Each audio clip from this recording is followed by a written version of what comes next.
Madalas sinusubok tayo ng ating pananampalataya at binibigyan ng napakaraming paghihirap at pasakit. Pero sa kabila nun ay may mga puwersa pa rin ng kasamaan na pumipigil at sumisindak sa atin upang pahinain ang ating pagtitiwala at pananalig sa Panginoon. Sumainyo ang kapayapaan, Mr. Narrator, at sa mga nakikinig dito sa iyong YouTube channel. Ako po si Amanda na nagmula sa isang baryo sa Samar at kasalukuyang nagtatrabaho sa Bulacan sa isang maliit na opisina bilang sekretarya. Ang ibabahagi ko pong kwento ay hango sa aking tunay na karanasan noong kabataan ko at nakatira pa kami ng aking pamilya sa baryo sa Samar. Hindi ko na lamang po babanggitin ang pangalan ng baryo bilang pagbibigay galang at respeto sa mga taong naninirahan doon. Maging ang mga pangalan ng mga karakter ay binago ko na rin upang maprotektahan ang kanilang pagkakakilanlan.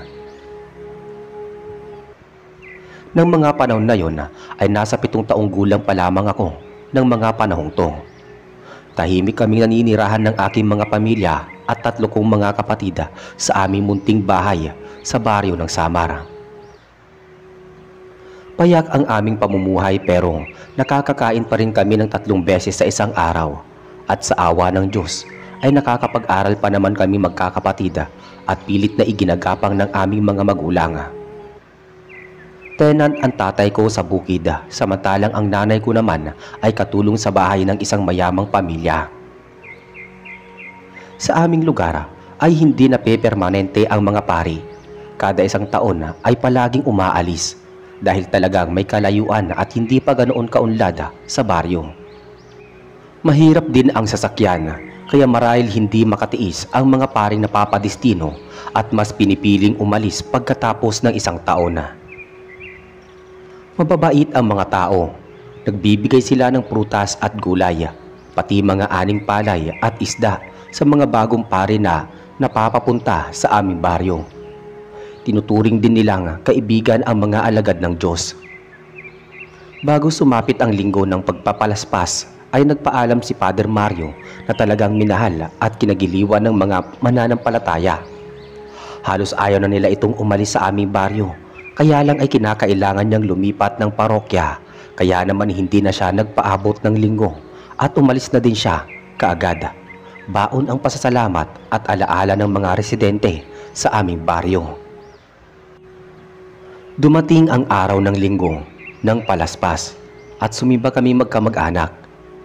Nasorpresa kami nang makilala ang bagong pari sa baryo. Father Dominic ang kanyang pangalan na mula sa Aklan. Nasa edad 26 pa lang siya.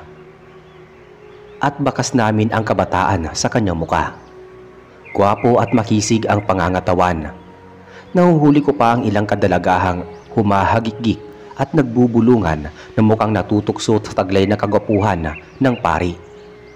Bukod sa bagong pari ay may kasama din siyang sakristan na kawangis niya ang muka. Naisip ko na baka bunso niya iyong kapatid dahil para silang pinagbiyak na bunga. Habang isinasagawa niya ang misa ay nakakaramdam ako ng inis dahil napakaraming kadalagahan ang nagchichismisan sa likuran namin at nagbubulungan. Kaya hindi na nakatiis ang nanay ko at pinagalitan sila. Kung gusto niyong pagpantasya ng pare, lumabas kayo at huwag kayong sumimba. Nagkakasala lamang kayo at nakakaistorbo. Napasimangot ang isa sa mga kadalagahan at pasimple silang tumahimik habang nakaluhod. Matapos ang misa ay isinagawa ang prosesyon at may dalang mga palaspas ang mga tao. Panay ang sulyap ng mga kadalagahan sa bagong pari at marami talagang naaakit sa kanyang kakaibang kagisigan. Pero nagtaka ko dahil hindi siya gumamit ng sagradong tubig na pangwisik sa mga palaspas. Nag-ari lamang siya ng dasal at kasunod nun ay saka palang natapos ang prosesyon. Inisip ko na lamang na marahil ay iyon ang bagong estilo sa misa para hindi na tumagal ang seremonya, pero kahit ang mga kapitbahay namin, gayon din ang nanay ko, ay nagtaka din kung bakit hindi nagbintisyon ng palaspas ang pari. Kaso wala namang kaming nagawa dahil mananampalataya lamang naman kami. Sumapit ang Lunes Santo at nagulat na lamang ako nang mapadaang kami ni ate sa may labas ng simbahan at napakaraming taong nais mangumpisal sa bagong pari. Napansin ko pa na maraming kadalagahang nag-uumpukan at nag-aayos ng sarili habang nakapila na para bang gustong magpaakit sa pari. Dumiretso kami sa pag-uwi ng kapatid ko galing sa eskwelahan at hindi na namin pinansin pa ang kaganapan sa may simbahan. Sa sumunod na araw ay may nabalitaan kaming usap-usapan sa aming kapitbahay na natagpo ang bangkay ng kaibigan kong si Rosana sa may sapa kung saan nakita itong wakwak ang tiyan at nakalabas ang bituka. Walang nakakaalam kung ano ang nangyari sa kanya. Ayon sa paliwanag ng kanyang ina, pagkatapos na mangumpisal ni Rosana sa bagong pari ay nagtungo ito sa bahay ng kaklase para gumawa ng proyekto, pero hindi na ito umuwi sa kanilang bahay. Noong puntahan ng ina ni Rosana ang kamag-aral, ay ang mga magulang nito ang nakausap niya. At batay sa mga paliwanag nila, ay maagang umalis sa bahay nila si Rosana dahil natatakot siyang abutin ng hating gabi sapagkat ayaw niyang masermonan ng kanyang ina. Teorya ng otoridad ay kagagawan iyon ng mga adik at mababangis na hayop, pero sa palagay ng mga residente ay aswang ang pumatay kay Rosana at patunay na ang pagwakwak nito sa tiyan at pagkuha ng atay at puso. Noong Miyerkules ay nakipaglamay kami nga magkakamag-anak sa pamilya ni Rosana. Naunang umuwi ang aming mga magulang at naiwan kami ni Kuya Joshua, kaya nakipagkwentuhan pa kami sa mga kapatid ni Rosana. Alas 8 kami nagpaalam at naglakad sa kasukalan pauwi sa aming bahay.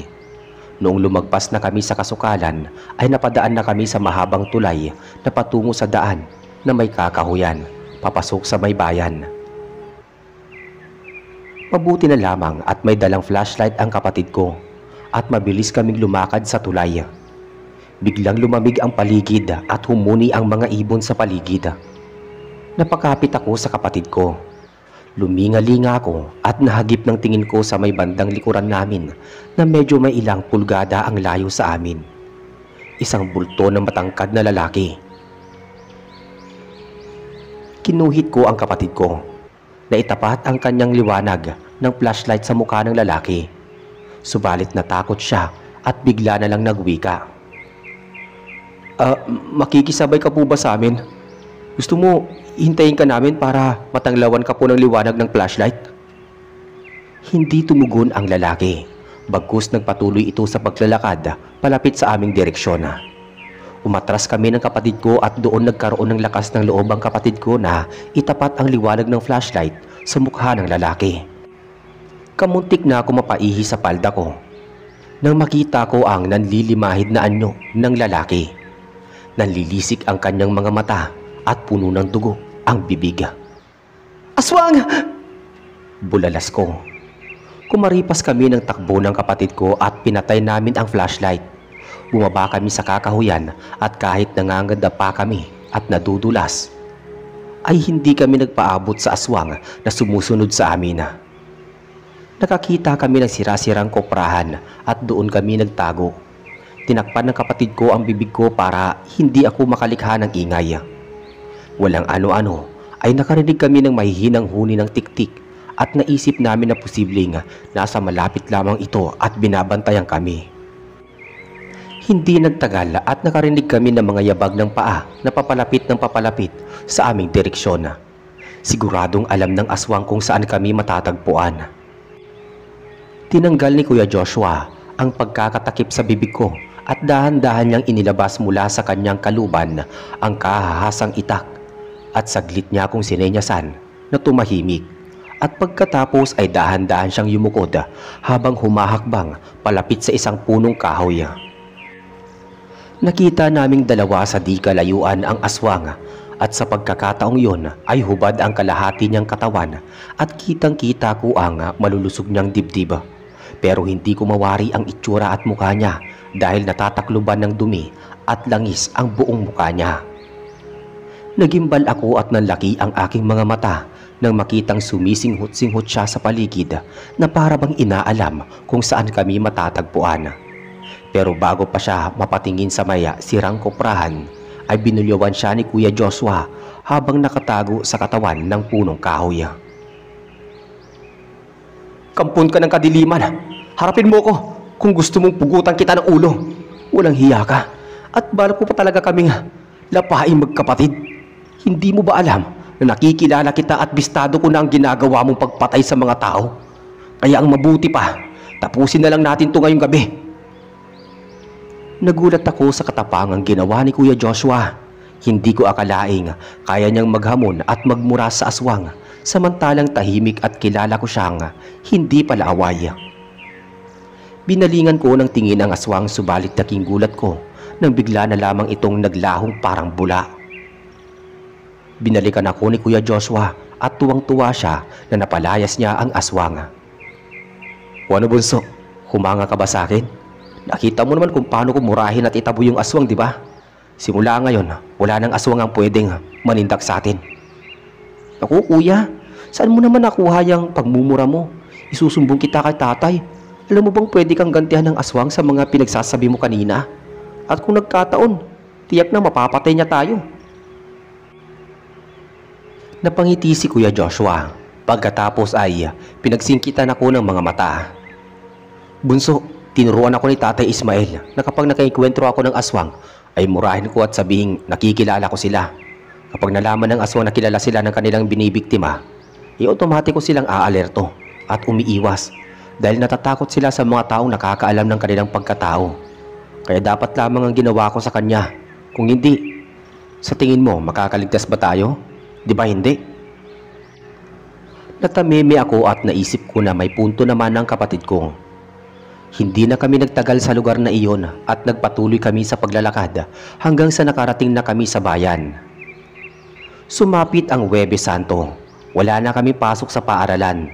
Naisipan naming muling magsimba at nakarinig kami ng bulong-bulungan sa mga tsismosang mananampalataya na may natagpuan na namang bangkay sa may kakahuyan sa nagdaang gabi. Si Florencia, na nobya ng pinsan ko, ang napatay. Kasama pala niya ang kaibigang si Faustina. Pagkatapos na makipaglamay kay Rosana, may humahabol sa kanilang lalaki at nagkahiwalay sila ng landas. Pinilit na balikan ni Faustina si Florencia, pero napasigaw na lamang siya nang matagpuan ang bangkay ng kaibigan na punit-punit ang damit at wala ng puso at ataya. Naganap iyon bandang maghahating gabi, ilang oras pagkatapos namin makauwi ni Kuya Joshua sa aming bahay. Samantala, bumaba mula sa may altar ang pari habang nag-uhumiliya nang biglang mapako sa kanya ang atensyon ko. Hindi ko alam kung namamalikmata na lamang ba ako, pero halos magkasintangkad sila ng aswang na naengkwentro namin ni Kuya Joshua. Kaparehong-kapareho pa ng kanyang kilos o galaw. Ayoko sanang isipin, pero simula ng mga oras na yon ay namuuna ang pagdududa ko sa kanya na siya mismo ang aswang. Marami pa akong mga bagay na napapansin sa kanya, tulad ng hindi paggamit ng sagradong tubig sa pagbibindita. Pero kailangan ko pa rin ng matibay na ebidensya para malaman ko ang katotohanan. Minsan, tumako ang kaarawan ni Aling Lucia na isa rin sa masugid na mananampalataya sa simbahan. Niyaya niya si Father Dominic, pati ang kapatid nitong sakristan at iba pang kasamahang sakristan na dumalo sa bahay nito. Naimbitahan niya rin kaming mag-anak bilang kanyang kapitbahay. Marami siyang iba pang inimbita, kaya maraming bisitang dumalo sa kanyang kaarawan. Nakipagkwentuhan ang mga magulang ko kay Father Dominic at pinamano pa nila kaming magkakapatid dito. Nahuli ko ang panakaw na pagsulyap ng pari kay Ate Isabel, at kahit na mura pa ang isip ko noon, ay pakiramdam ko ay nabahiran ako ng mali siya. Nagawa pang tumabi ni Father Dominic kay Ate Isabel, kaya pilit kong niyaya ang kapatid ko na kumuha ng pagkain sa mesa, at nagtagumpay naman ako na mailayo siya sa pari. Kaso noong sumasandok na kami ng pansit, ay biglang bumulaga sa likuran namin si Father Dominic, Kaya biglang nahiya si Ate Isabel at mabilis na binigyan daan ang pari sa pagkuha ng pansit. Nakita ko ang malagkit na tingin ni Father Dominic kay Ate Isabel at talagang nanggigigil ako sa sobrang inis. Kaya lang bigla akong napasulyap sa pansit ko sa plato na may nakalagay na isang piraso ng kalamansi. Samantalang hindi kumuha ng kalamansi si Father Dominic. "Father, bakit hindi po kayo kumuha ng kalamansi? Masarap po ang pansit kapag pinipigaan ng katas ng kalamansi." Tanong ko sa kanya. Bahagyang nasorpresa si Father Dominic sa tanong ko pero kaagad din siyang nakabawi. Ay nako iha, hindi ako mahilig sa mga maaasim kaya hindi ako gumagamit ng kalamansi sa pansit," sabi niya. Pero hindi ako nakontento sa kanyang sinagot. Pinagdiinan ko pa na talagang masarap ang katas ng kalamansi sa pansit. Sinasaway na ako ni Ate Isabel subalit hindi ako nakikinig sa kanya. Bagkus ay piniga ko ang kalamansi ko sa pinggan ni Father Dominic at aksidente pang natalsikan ang kamay niya na bahagyang umusok. Nabitawan niya ang pinggan at sumambulat ang pansit sa sahig. Nagulat ang lahat. Lumapit si Aling Lucia at tinanong ang nangyari pero inalo na lamang siya ni Father Dominic at sinabing aksidente lamang ang lahat. Napagalitan ako ni Ate Isabela at sinabihan na humingi ng tawad kay Father Dominic at ganoon nga ang ginawa ko kaso pagharap ko sa kanya ay biglang dumagundong ang malalakas na kaba sa aking dibdib. Kitang-kita ko na napangiwi siya habang hawak ang kanyang kamay. Tumingin siya sa akin at biglang nanlisik ang mga nagbabagang mga mata niya at nakita ko na nakangiti na siya sa akin. Kumuha na lamang siya ng bagong plato at sumandok ng panibagong pagkain. Humanap kami ni Ate Isabel ng mauupuan at pumwesto kami sa isang sulok katabi ng aming mga magulang. Naguluhan ako sa mga nakita ko. Hindi ko malaman kung guni-guni ko na lamang ang nakitang naging mata ng aswang ang mata ni Father Dominic o dala lamang ng gutom ko. Halos mapatulala ako sa kinauupuan ko. Kung hindi pa ako sinita ni Ate Isabel ay saka pa lamang ako kakain ng pansit. Matapos namin kumain ay lumapit si Ate Isabel kay Father Dominic at tinanong ang araw ng kumpisal dahil gusto niyang magkumpisal. Hindi ko mapigilang makinig sa kanilang usapan at kitang-kita ko ang pangingislap ng mga mata ni Father Dominic habang kausap ang maganda kong kapatida. Kinuyong ko ang aking kamao. Hindi ko lubos maisip na ang alagad ng Diyos ay kaya magpatukso sa ibang tao dahil lamang may gusto sila o interes sa mga to. Doon ko napagtanto sa murang edad na ang mga alagad ng simbahan ay hindi mga banal at lahat ay makasalanan. Nang makauwi kami sa aming bahay ay nabanggit sa amin ni Ate Isabel na mangungumpisal siya sa umaga ng Biyernes Santo. Nagpumilit akong sumama sa kanya subalit tumanggi siya at kahit anong sabihin ko sa kanya ay ayaw niya akong isama sa simbahan kaya wala na rin akong nagawa. Kaya lang ay lihim akong sumunod sa kanya. Nagtago ako sa labas ng simbahan at talagang namilog ang mga mata ko nang matagpuan si Ate Isabel na kahawak kamay si Father Dominic pagkalabas ng bakuran ng simbahan. Walang ibang tao doon at silang dalawa lamang. Hinalikan ni Father Dominic sa pisngi si Ate Isabela bago ito nagpaalam sa kanya. Naiiyak ako nga nagdumaling lumakad palayo sa simbahan. Galit na galit ako at pinahid ko ang mga luha ko sa mga mata ko. Umuwi ako sa may bahay na tikom ang bibig ko at hindi ako nagpahalata na masama ang loob ko. Nang sumapit ang hapon ay nakasama namin si Ate Isabel sa pagsimba pero pansin ko na may kakaiba sa kanya. Matalim siya kung makatingin at hindi niya maalis ang tingin kay Father Dominic. Halatang halata ko na talaga may pagnanasa at lihim silang relasyon sa isa't isa. Hindi ko akalaing papatol ang kapatid ko sa pari. Wala siyang respeto sa kanyang sarili at talagang hindi na rin siya nahiya sa kanyang ginawa. Sumama kami sa prosesyon at nakita ko rin ang mga sumasamang nagre-representa sa bahaging hulihan ng hanay. Kahit napakainit ng panahon ay malinaw ko pa rin nakikita na panay ang sulyapan nila ni Ate Isabel at Father Dominic. Mukha namang walang ibang nakakapansin sa kanila pero ramdam ko na parang nag-uusap ang kanilang mga mata. Hindi ko alam kung bakit ganoon kabilis ang mga pangyayari, pero malakas ang kutob ko na may kinalaman iyon sa pangungumpisal ng aking kapatid. Pag uwi namin sa bahay, ay bumili sa palengke si Ate Isabel ng karne, kahit na sinasaway siya ng mga magulang ko. Mapilit si Ate Isabel, kaya hinayaan na lamang namin siya, kaysa naman sumama pa ang loob niya.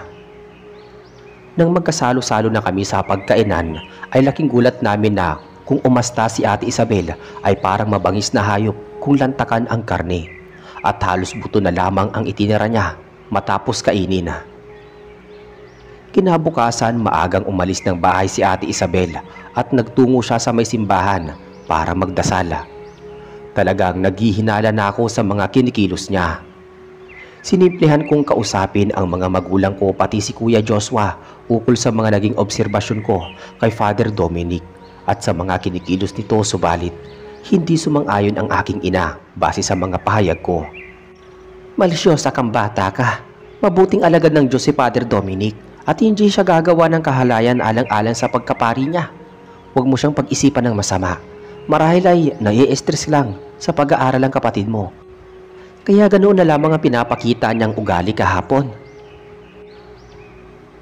Sabi ni nanay.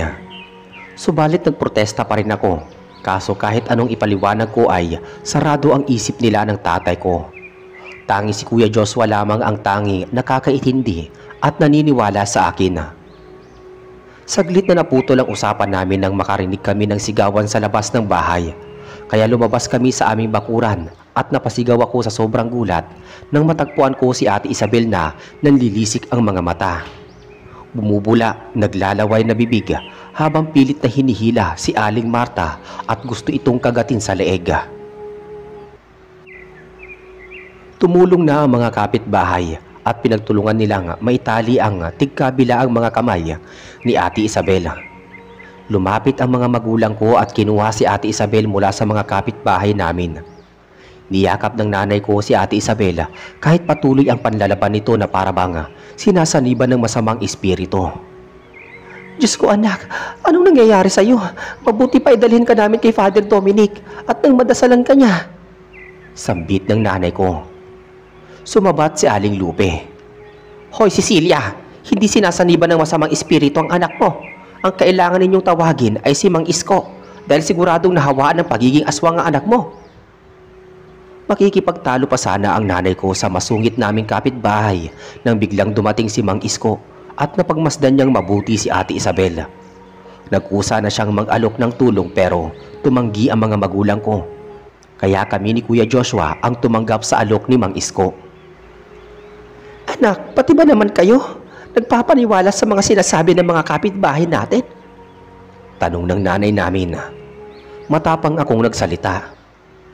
Inay, paano ba namang hindi namin paniniwalaan si Aling Lupe? Sino ba namang tao ang sinasaniban ng masamang espiritu na gustong kainin ng kapwa-tao? Naglalaway at nanlilisik pa ang mga mata. Inay, nasa harapan mo na po ang lahat ng patunay. Naging aswang si Ate Isabel. Sinigundahan pa ni Kuya Joshua.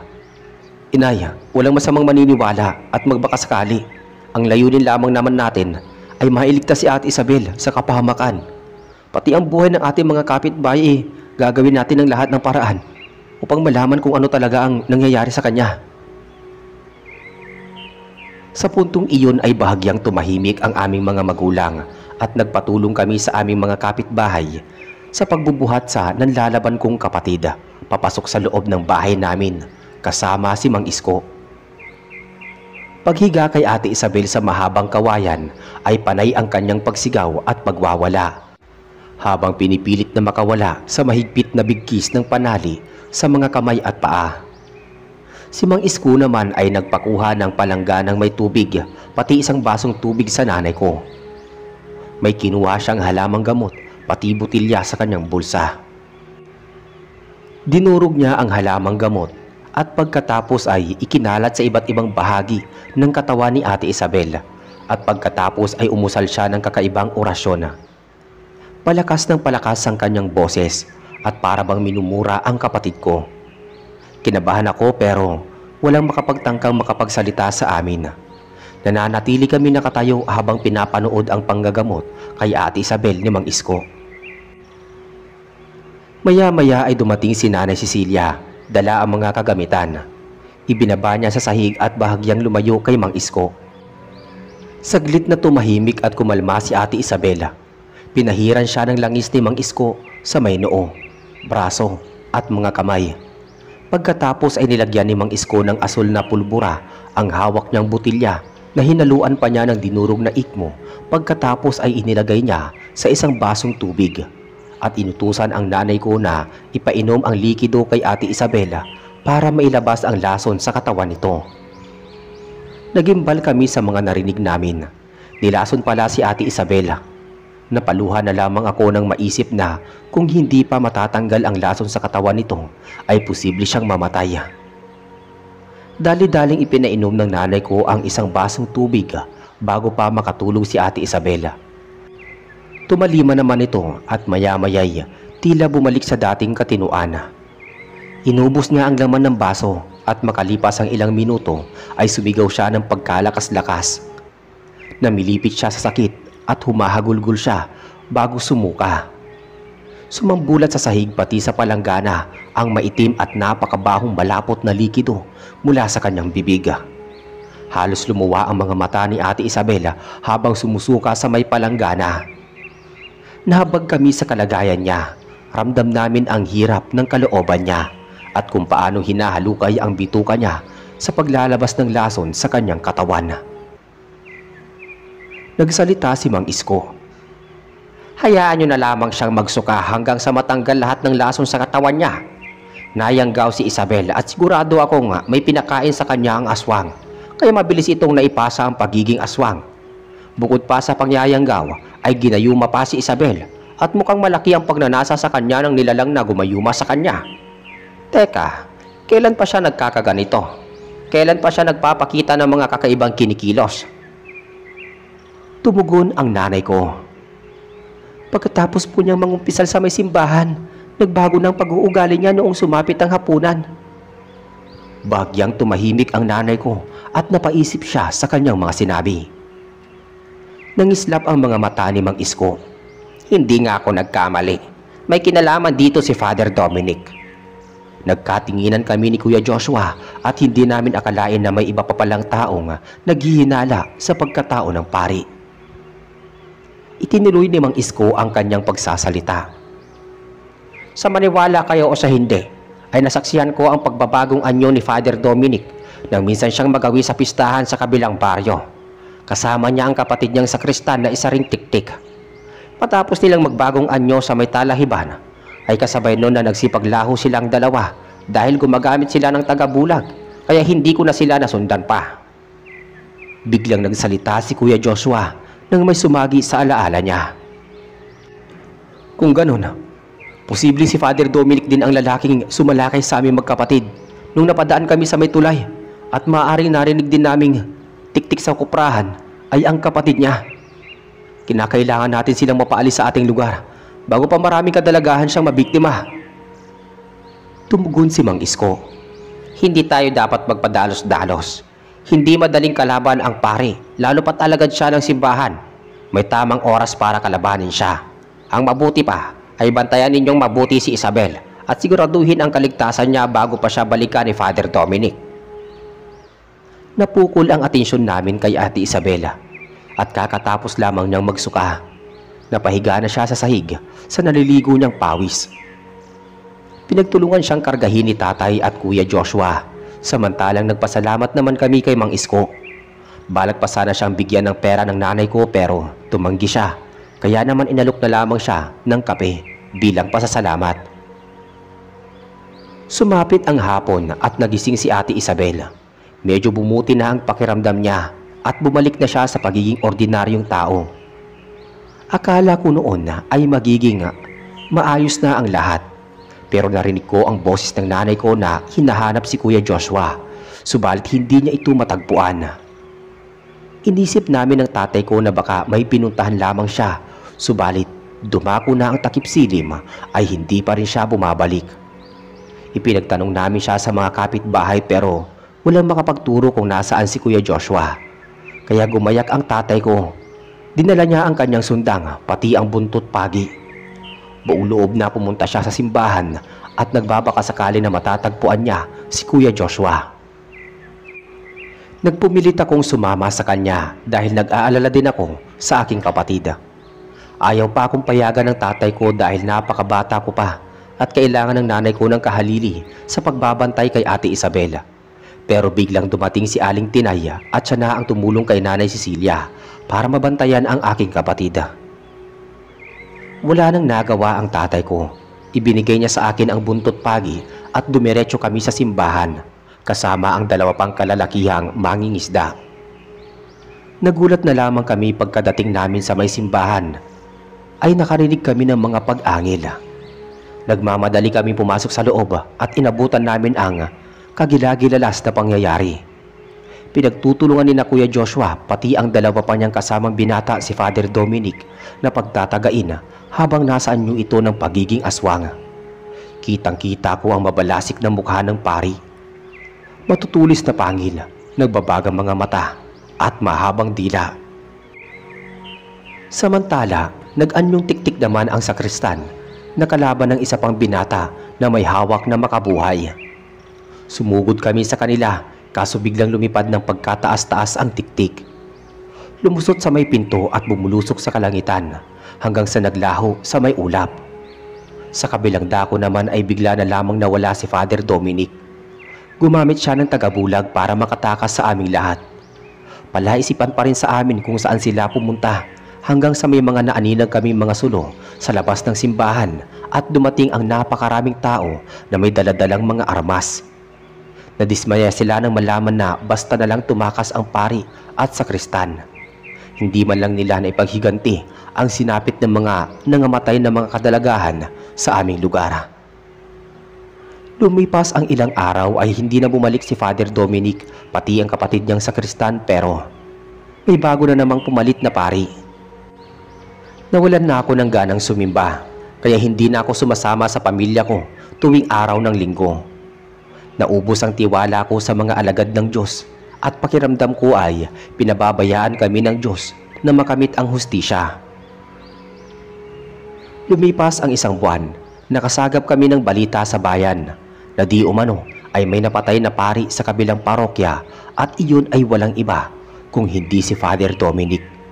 Natagpuan na lamang ito sa kumbento na butas ang leeg at tagtad ng saksak ang buong katawan kasama ang bangkay ng kanyang kapatid. Napagtanto ko na lumipat pala ng parokya si Father Dominic pati ang kapatid niya. Mukhang walang kaalam-alam ang mga residente doon na isa silang mga aswang. Ayon pa sa nasagap naming balita, may isang mananampalataya ang nakakita sa sospek na nangangalang Amadeo na buhat sa aming baryo. Ito ang huling taong pumasok sa kumbento bago mangyari ang krimen at pinaghahanap na siya ng mga kapulisan. Sumagi sa isip ko na si Amadeo ang kapatid sa ama ni Rosana at posibleng naghihiganti siya sa pagkamatay ng kanyang kapatid kaya tiyumempo siyang makapasok sa kumbento at mapatay ang magkapatid na aswang. Kahit papaano ay nagbunyi ako dahil napatay na rin ang aswang. Naisip ko na walang puwang kung habang buhay akong mabubuhay sa nakaraan at magagalit sa Diyos dahil lamang hindi niya ibinigay agad-agad sa aming mga kamay ang batas. May itinakdang tao ang humatol sa kanya kahit sa maling paraan. Nagbalik loob ako sa Diyos at pinalakas ang pananampalataya. Sa kabila ng pagsubok na dumating sa aming buhay ay nabiyayaan naman kami ng swerte. Nakapangasawa ng mayamang may-ari ng sakahan, si Ate Isabel, samantalang si Kuya Joshua naman ay mapalad na nagkaroon ng permanenteng trabaho sa Maynila. Nagkaroon naman ako ng maayos na trabaho at nabiyayaan ng 2 anak at mapagmahal na asawa. Sa awa ng Diyos ay buhay pa ang aking mga magulang at nagpapasalamat ako dahil hanggang ngayon ay hindi pa sila dinadapuan ng matinding karamdaman. Paminsan-minsan ay umuwi ako sa aming baryo at napansin ko na rin ang unti-unti nitong pag-unlad. Wala pa rin napepermanenteng pare pero inaabot na sila ng 3 taon bago mapalitan at mapalipat sa panibagong parokya. Sadyang dumarating din talaga sa mga buhay natin ang mga hindi inaasahang pangyayari. Sadyang mapaglaro ang tadhana dahil sumapit ang isang araw at nakilala ko ang bagong pari na si Father Lucas na nagsiwalat sa akin ng lihim ukol sa pagkatao ni Father Dominic. Kay liit ng mundo dahil makakilala pala sila ng naturang pari. Ang totoo ay mula sa mayamang pamilya ng bangkilan si Father Dominic, pati ang kapatid nito. Maraming nakakaalam ng kanilang lihim pero walang makakapagtangkang patayin sila dahil maimpluwensya ang kanilang pamilya at takot ang mga tao na mapahamak ang buhay.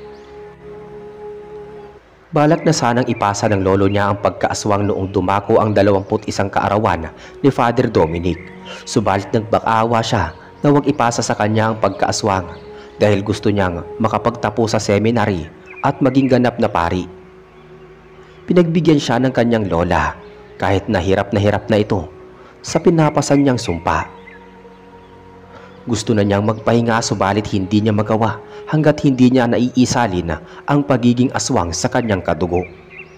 Si Father Dominic ay talagang lapitin ng tukso at kahit anong gawin niya ay nagiging mahina siya pagdating sa mga babae. Nakilala niya si Andrea na anak ng mayamang negosyante sa Antipolo. Nagkaroon sila ng relasyon at halos 3 taon silang lihim na magkasintahan bago nakipaghiwalay si Father Dominic dahil na rin sa pinili niyang magpari.